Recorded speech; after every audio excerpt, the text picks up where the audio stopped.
오늘 말씀의 제목은 복과 저주의 갈림길에서입니다. 복과 저주의 갈림길에서.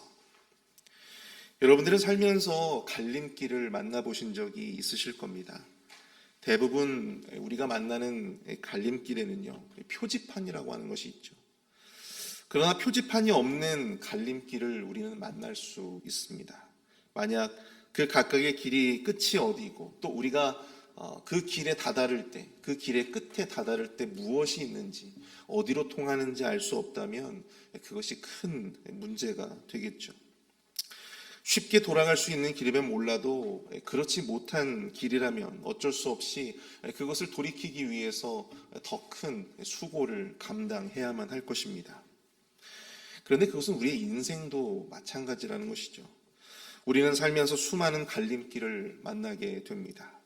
대부분 그 끝이 어떠할지 예상만 할 뿐 정확히 알지 못한 채 우리는 그 갈림길을 순간순간 선택하게 됩니다. 그동안 여러분들의 선택은 과연 어떠셨습니까? 여러분들이 선택한 과연 그 길은 만족스러운 그런 길이었습니까? 그 길의 끝은 결국 행복하셨는지요? 우리의 인생길에 만나는 수많은 갈림길을 정확히 알 수는 없겠지만 예측할 수 있는 수단은 있습니다. 바로 성경입니다. 하나님의 말씀이에요. 성경에 기록된 하나님의 말씀은 우리에게 가장 복된 길이 과연 어떠한 길인지, 가장 최악의 선택이, 가장 최악의 길이 어떤 길인지 우리에게 미리 알려주시고, 또한 그 끝이 어떠할 것인지도 우리에게 말씀해 주신 것입니다. 약속의 땅에 들어가 가장 처음 해야 할 일들에 대해서 오늘 본문은 말씀하고 있는데요. 하나님은 이스라엘 백성들에게 돌 위에다가 석회를 바르고 그 위에 말씀을 새기라고 말씀하십니다. 또한 두 산, 그리심산과 에발산에서 축복과 저주를 선포하는 의식을 행하라고 하나님이 말씀하셨고, 모세가 이스라엘 백성들에게 그것을 전하고 있는 말씀이 바로 오늘 우리가 읽은 본문의 내용이라고 하는 것이죠. 과연 왜 하나님께서는 이러한 의식들을 행하라고 말씀을 하셨을까? 요단강을 건너서 이제 비로소 약속의 땅에 첫 발을 뗀 바로 그 시점에서 왜 하나님께서는 이스라엘 백성들에게 이러한 의식들을 행하라 하셨을까? 그것은 약속의 땅이라고 하는 복이 될 수도 있고 그들에게 저주가 될 수 있는 바로 그 땅에서, 그 갈림길에서 이스라엘 백성들이 마땅히 나아가야 할 삶의 길, 삶의 모본을 제시해주고 계셨다라고 하는 것입니다. 이스라엘 백성들이 삶에서 만나게 될 그 두 가지 갈림길, 축복과 이 저주의 갈림길에서 그들이 마땅히 지혜로운 선택을 할 수 있도록 하나님께서 바로 그들을 위해서 미리 영적인 표지판을 제시해주고 계신다라고 하는 사실이죠. 오늘 새벽에는 이 본문의 내용을 통해서 이 복과 저주의 갈림길에서 우리가 살고 있는 이 인생이라고 하는 약속의 땅이 축복과 저주의 갈림길에서 우리가 기억해야 할 영적 지혜가 무엇인지를 함께 몇 가지 살펴보고 은혜를 나눠보기로 하겠습니다. 첫 번째로 이 복과 저주의 갈림길에서 우리는 예배를 바로 세워야 한다라고 하는 것입니다. 우리 삶의 예배를 바로 세워야 한다라고 하는 것입니다. 오늘 본문 1절을 보시면 모세와 이스라엘 장로들이 백성에게 명령하여 이르되 내가 오늘 너희에게 명령하는 이 명령을 너희는 다 지킬지니라. 약속의 땅을 앞두고 하나님은 모세와 이스라엘 장로들에게 명령하세요. 내가 오늘 너희에게 명령하는 이 명령을 너희는 다 지킬지니라. 모세가 지금 이스라엘 백성들에게 전하고 있는 내용이에요. 근데 그 뒤에 이어지는 명령을 예외 없이 다 지켜 행해야 한다라고 하는 것을 명시하고 있다는 것입니다. 굉장히 중요한 의미의 명령을 담고 있다라고 하는 것을 우리가 깨닫게 되는 것이죠. 그러면 이 명령이 과연 무엇인가? 2절을 볼까요? 너희가 요단을 건너 내 하나님 여호와께서 내게 주시는 땅에 들어가는 날에 큰 돌을 세우고 석회를 바르라. 요단강을 건너 약속의 땅에 들어가면 가장 처음으로 해야 할 일에 대해서 말씀하고 있다는 것입니다. 무엇입니까? 큰 돌을 세우고 거기에 석회를 바르는 것입니다. 그리고 거기에 3절을 보시면 이 율법의 모든 말씀을 그 위에 기록하라. 이 율법의 모든 말씀을 그 위에 기록하라 말씀하고 있다는 것이죠. 뿐만 아니라 본문 5절과 6절을 보시면요, 또 거기서 내 하나님 여호와를 위하여 제단 곧 돌단을 쌓되 그것에 쇠 연장을 대지 말지니라. 너는 다듬지 않은 돌로 내 하나님 여호와의 제단을 쌓고 그 위에 내 하나님 여호와께 번제를 드릴 것이며, 이렇게 말씀하고 있다는 거예요. 말씀이 새긴 기념비를 세우고 또한 다듬지 않은 돌로 제단을 쌓고 여호와 하나님 앞에 먼저 번제를 드리라. 여기서 돌단을 쌓을 때 특이한 것이요, 쇠 연장을 쓰지 말라는 것입니다. 여러분, 돌을 이렇게 쓰임에 맞게 그렇게 다듬기 위해서는 뭐가 필요합니까? 망치하고 정이 필요하잖아요. 그 쇠 연장을 통해서 돌을 예쁘게 그렇게 다듬을 수가 있는 것이죠. 근데 하나님께서는 하나님을 위한 번제단을 쌓게 될 때 쇠 연장을 사용해서 그것을 다듬지 말라는 거예요. 다듬지 않은 돌, 순수한 돌, 있는 모습 그대로의 돌을 사용해서 번제단을 쌓으라고 하는 것입니다. 특이하죠? 왜 하나님께서 이런 명령을 내리셨을까요? 첫 번째는 돌단의 쇠 연장으로 그 돌들을 아름답게 그렇게 꾸미는 것, 그렇게 다듬는 것은요, 바로 가나안 사람들이 자기 신들에게 제사할 때 사용하던 풍습이라고 합니다. 그래서 그들과의 영적인 구별을 위해서 하나님께서는 다듬지 않은 돌로 하나님을 위한 제사, 번제를 드리라고 말씀하는 것이죠. 또한 두 번째는 가식적이고 인위적인 예배가 아니라 있는 모습 그대로의, 순수한 우리의 있는 모습 그대로의 예배로 하나님 앞에 나아가라고 하는 영적인 명령이 담겨 있는 것입니다. 요단강을 건넌 이후에 이스라엘 백성들에게 말씀과 예배를 가장 먼저 요구하고 계시는 바로 이 하나님. 그것은 약속의 땅을 살아가는 이스라엘 백성들에게 가장 중요한 삶의 우선순위가 무엇이 되어야 하는지에 대해서 분명하게 말씀해 주고 있다고 하는 것입니다. 그것이 무엇입니까? 말씀을 중심으로 하나님을 온전히 예배하는 거예요. 이것은 본문뿐만 아니라 여러분들 성경 곳곳에서 등장합니다. 여러분, 아브라함도요, 가나안 땅에 들어간 후에 가장 먼저 한 일이 무엇이었습니까? 하나님을 위해서 단을 쌓는 일이었어요. 단을 쌓고 하나님 앞에 제사를 드렸습니다. 그것은 이삭과 야곱도 마찬가지였습니다. 특히 여러분들이 본문 7절을 보시면요, 또 화목제를 드리고 거기서 먹으며 내 하나님 여호와 앞에서 즐거워하라, 이렇게 말씀하고 있습니다. 특별히 이 화목제를 드리라고 하는 것은 바로 이 하나님과 이스라엘 백성들 사이의 영적인 화목, 영적인 이 화평을 다짐하라고 하는 것을 의미하는 것입니다. 약속의 땅에서의 삶을 누리기 위해서 화목제를 통해서 하나님 앞에 기쁨과 즐거움을 누리라고 하는 것이죠. 제가 군대를 가서 이 신병 교육대에서 훈련을 받는데요, 여러분, 군대가요, 우리 여성분들은 군대를 가보지 않으셨으니까 아마 생각만 하실 겁니다. 근데 여러분, 군대는요 정말 천국과 같은 그런 곳입니다. 여러분, 삼시세끼가 꼬박꼬박 나와요. 돈을 주지 않아도 삼시세끼가 꼬박꼬박 나오고 또 공짜로 여러분들 체력 훈련도 시켜줍니다. 사회보다도 훨씬 더 건강한 육체와 정신을 가지고 하루하루 살아갈 수 있도록 도와주죠. 게다가 제가 바른 길로 가라고, 제가 일탈하지 않고 바른 길로 가라고 저에게 이 쌍욕과 같은 따끔한 조언도 해주는 그런 조교들도 있습니다. 모든 것이 다 저를 위해서 이렇게 세팅이 되어져 있습니다. 군대는 모든 것이 완벽하게 구비된 곳이었어요. 그러나 그럼에도 불구하고 저에게 가장 큰 기쁨과 즐거움이 되었던 순간이 있었습니다. 어떤 순간일까요? 바로 주일 예배를 드리러 가는 그 순간이었습니다.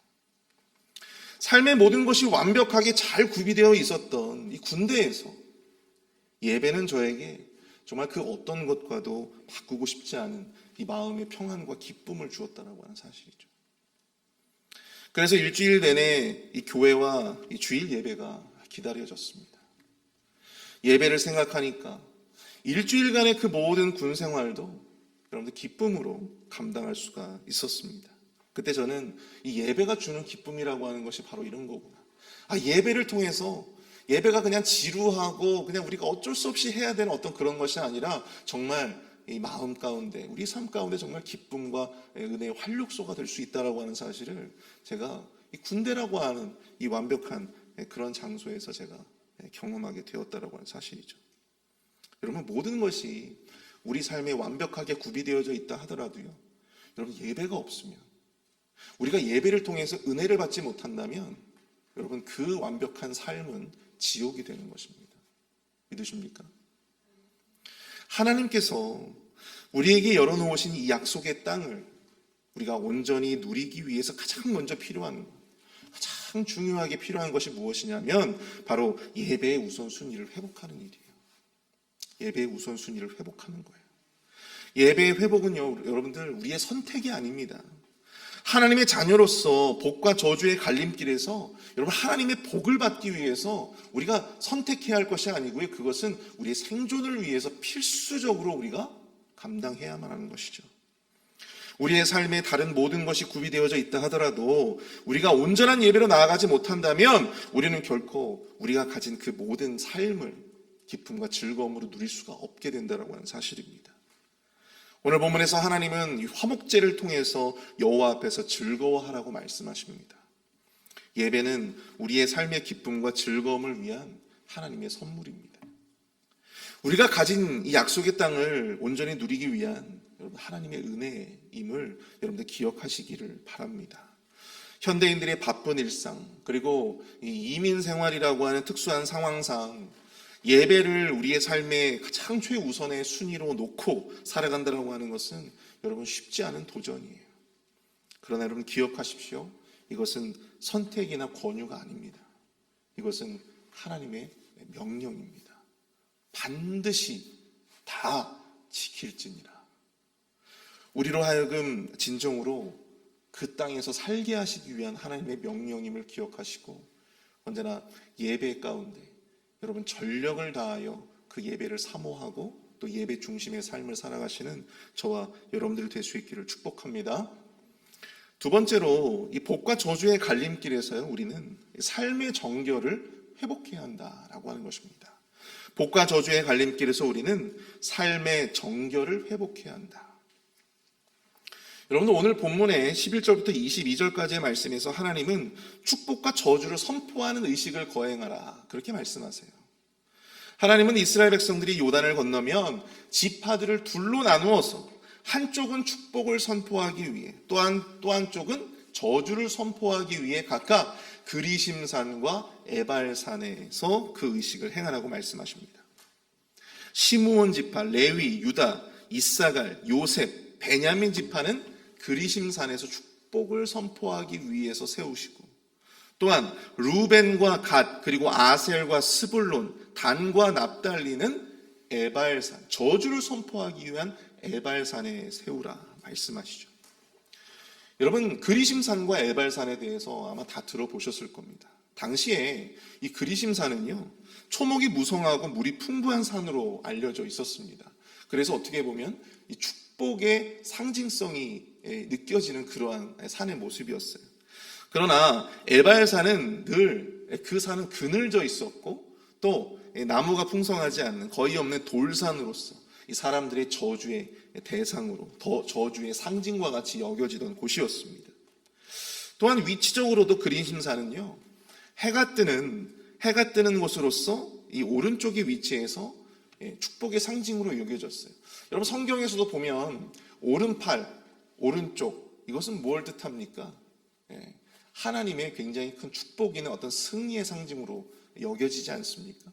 근데 반대로 이 왼쪽은요, 왼쪽은 심판과 그리고 또한 이 실패의 상징으로, 저주의 상징으로 여겨졌다고 합니다. 근데 공교롭게도 그 산들의 위치가 오른쪽에 그리심산이 위치하고 또 이 왼쪽에 에발산이 위치했다고 하는 것이죠. 이 본문 15절부터 26절까지의 말씀을 보면 하나님이 이 레위인들로 하여금 가증히 여기시는 저주받을 일들을 큰 소리로 선포하게 하셨다라고 하는 것입니다. 이스라엘 백성들이 반드시 하지 말아야 할, 금해야 할 그 죄악들을 이 제사장 그룹인 레위인들로 말미암아 선포하게 하셨다라고 하는 것을 주목해야 한다는 것이죠. 그것도 작은 소리로 하는 게 아니에요. 큰 소리로 선포해야 된다고 하는 것입니다. 여기에 열거된 죄악들은 하나님께서 매우 싫어하시고 또 가증히 여기시는 죄악들이었습니다. 한번 훑어볼까요? 15절 보시면 장색의 손으로 조각하였거나 부어 만든 우상은 여호와께 가증하니 그것을 만들어 은밀히 세우는 자는 저주를 받을 것이라 할 것이요 모든 백성은 응답하여 말하되 아멘 할지니라. 우상을 조각하고 만들고 세우는 것, 그것이 여호와께 가증하다라고 하는 것입니다. 가증하니 저주를 받게 될 것이다. 그리고 16절부터 19절까지는요. 이 부모를 경홀히 여기고 연약한 이웃들을 괴롭히고 또한 그들을 억울하게 만드는 그러한 일들이 저주받을 일이라 그렇게 말씀하십니다. 또한 이어지는 20절부터 23절까지의 말씀은요. 이 성적 범죄에 대한 말씀들이에요. 근데 여기에 열거된 내용들을 보면요.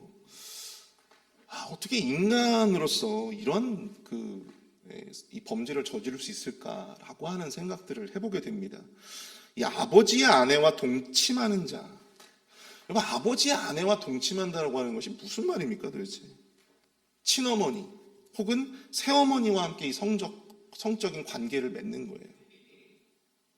그럼 짐승과 교합하는 것은 무엇입니까? 짐승과 교합하는 것. 수간을 의미하는 것이죠. 수간. 짐승과 성적 관계를 맺는 것입니다. 제가 본문을 묵상하면서 정말 이런 아주 극단적인 이런 범죄들이 이게 정말 실제적으로 있을 수 있는 일인가? 그러니까 제가 궁금해서 한번 그 뉴스를 검색을 해봤어요. 정말 이러한 일들이 있을까? 근데 여러분 놀라지 마십시오. 이러한 일들이 정말 있더라고요. 2019년도에 우리나라의 경기도 이천경찰서에서 이천시 한 식당 앞에서 이 묶여있는 강아지를 대상으로 해서 수간을 했던 어떤 20대 남자를 불구속 입건한 사건이 있었습니다. 그 모습을 본 주민들이 신고를 한 거예요. 그래서 경찰서에서 불구속 입건을 시킨 것이죠. 나중에 알고 보니까 술에 취해서 자기도 어떤 짓을 자기가 저질렀는지를 모르는 거예요.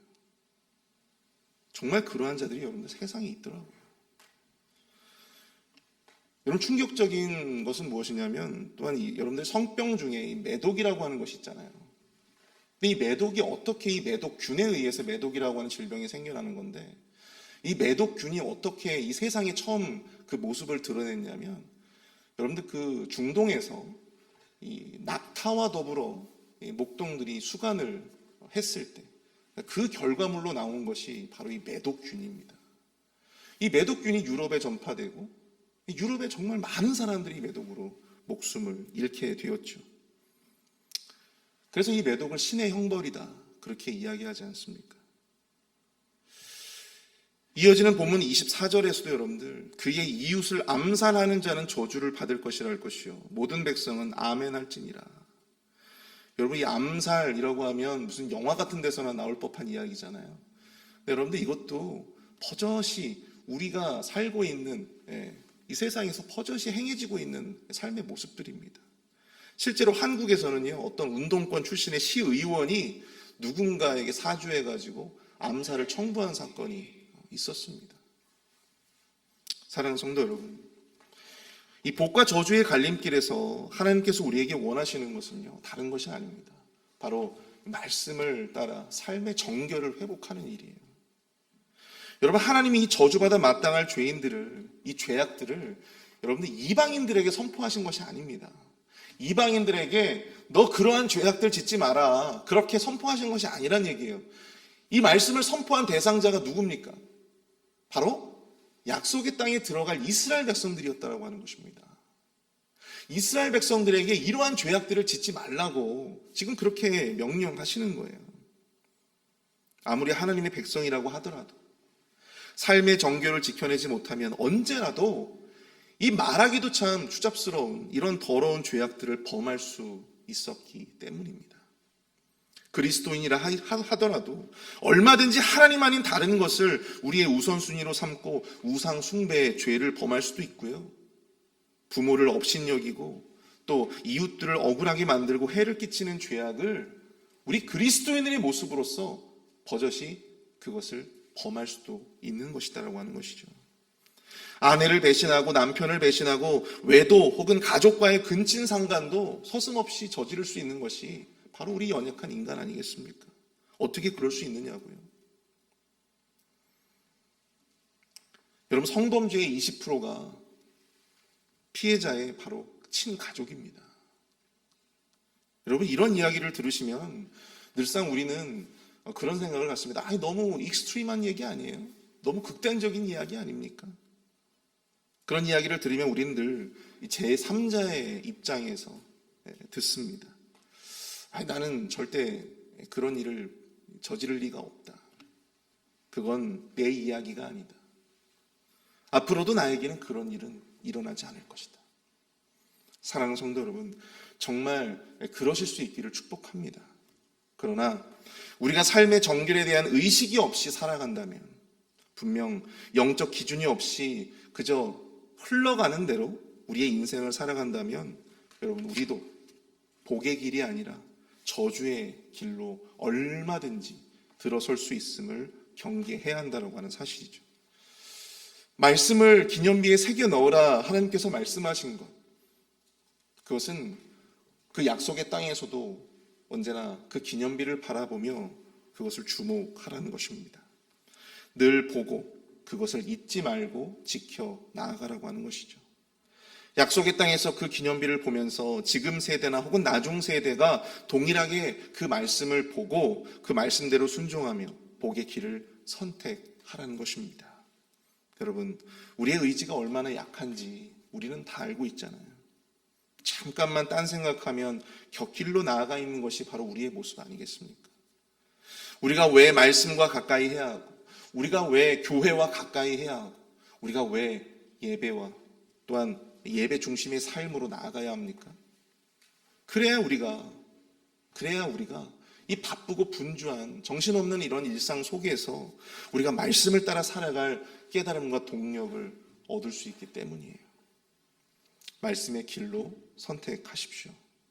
하나님의 말씀대로 행하는 그러한 정결의 삶을 회복하실 수 있는 우리 모두가 될 수 있기를 축복합니다. 그 길이 우리가 걸어야 할 온전한 복된 길이 되어질 줄로 믿습니다. 우리 자 함께 오늘 말씀을 생각하시면서 함께 합심해서 기도하도록 하겠습니다. 우리 앞에 펼쳐진 인생이라는 약속의 땅, 복락의 땅이 될지 저주의 땅이 될지 알 수는 없지만 언제나 말씀을 따라 순종하며 예배를 위하여 예배를 회복하고 삶의 정결을 회복하는 삶을 살아가는 우리 모두가 될 수 있도록 인도하옵소서. 함께 우리 마음을 앞에 합심해서 기도합니다.